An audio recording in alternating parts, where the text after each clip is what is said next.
1950 നമ്മുടെ ഭരണഘടനാ വിദഗ്ധന്മാർ അംബേദ്കർ അംബേദ്കർ അംബേദ്കർ അംബേദ്കർ എന്ന്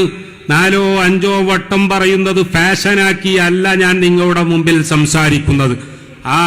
അംബേദ്കറുടെ നേതൃത്വത്തിൽ നമ്മുടെ ഭരണഘടനാ ശില്പികൾ,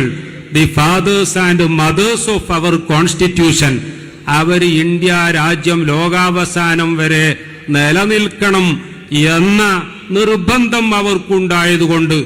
ആ ഭരണഘടനയുടെ പ്രിയാമ്പിളിൽ തന്നെ ഇന്ത്യ രാജ്യം എന്താകണമെന്ന് വളരെ കൃത്യമായി രേഖപ്പെടുത്തുകയുണ്ടായി. നമുക്കറിയാം, ഇന്ത്യ രാജ്യത്തിന്റെ ഭരണഘടനയുടെ ബേസിക് സ്ട്രക്ചറായിക്കൊണ്ട് തന്നെ പിന്നീട് സുപ്രീം കോടതി പലവട്ടം നിരീക്ഷിച്ച, പ്രത്യേകിച്ച് 1973 Kesavananda Bharati versus state of Kerala എന്ന കേസിൽ വളരെ കൃത്യമായി നിരീക്ഷിച്ച നമ്മുടെ രാജ്യത്തിന്റെ ഫെഡറലിസവും നമ്മുടെ രാജ്യത്തിന്റെ സെക്യുലറിസവും നമ്മുടെ രാജ്യത്തിന്റെ ഡെമോക്രസിയും നമ്മുടെ രാജ്യത്തിന്റെ സോഷ്യലിസവും ഇതെല്ലാം ഈ രാജ്യത്തെ ഭരണഘടനയുടെ വളരെ കൃത്യമായ ബേസിക് സ്ട്രക്ചറുകളാണെന്നും എന്തൊക്കെ അമെൻമെന്റുകൾ വന്നാലും ഈ ബേസിക് സ്ട്രക്ചറിന് ഒരു പോറൽ പോലും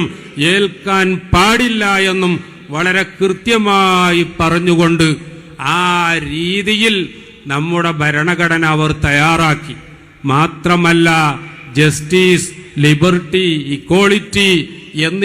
എന്ന് പറയുന്ന ഉന്നതമായ മൂല്യങ്ങൾ അവർ ഭരണഘടനയിൽ എഴുതി വച്ചിരുന്നത് ഈ രാജ്യം മതത്തിന്റെ പേരിൽ വെട്ടിമുറിക്കപ്പെട്ടുകൂടാ,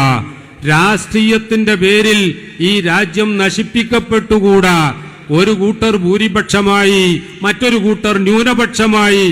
എന്നതിന്റെ പേരിൽ സമാധാനം നഷ്ടപ്പെട്ട് രാത്രി ഉറങ്ങാൻ പറ്റാത്ത ഒരു സമൂഹമായി ഭാരതീയ ജനത മാറിക്കൂടാ എന്ന നിർബന്ധമായിരുന്നു ഭരണഘടനാ ശില്പികൾക്കുണ്ടായിരുന്നത് എന്ന്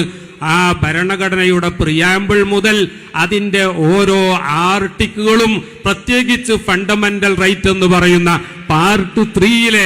ആർട്ടിക്കിളുകൾ വായിക്കുന്ന ആർക്കും ബോധ്യപ്പെടും. ഈ ഭരണഘടന വായിക്കുമ്പോൾ സാക്ഷാൽ രവീന്ദ്രനാഥ ടാഗോർ മുന്നോട്ട് വച്ച, വിഭാവനം ചെയ്ത ആ മഹത്തായ ആശയമാണ് നമ്മുടെ ഭരണഘടനാ ശില്പികൾ ഭരണഘടന എന്ന കണ്ണാടിയിലൂടെ നമ്മുടെ മുന്നിൽ നോക്കിക്കാണാൻ വേണ്ടി വെച്ചത് എന്ന് ബോധ്യപ്പെടും. നിങ്ങൾ ആലോചിച്ചു നോക്കൂ, രവീന്ദ്രനാഥ ടാഗോർ പറയുകയുണ്ടായി, where the mind is without fear, where the head is held high, where the knowledge is free,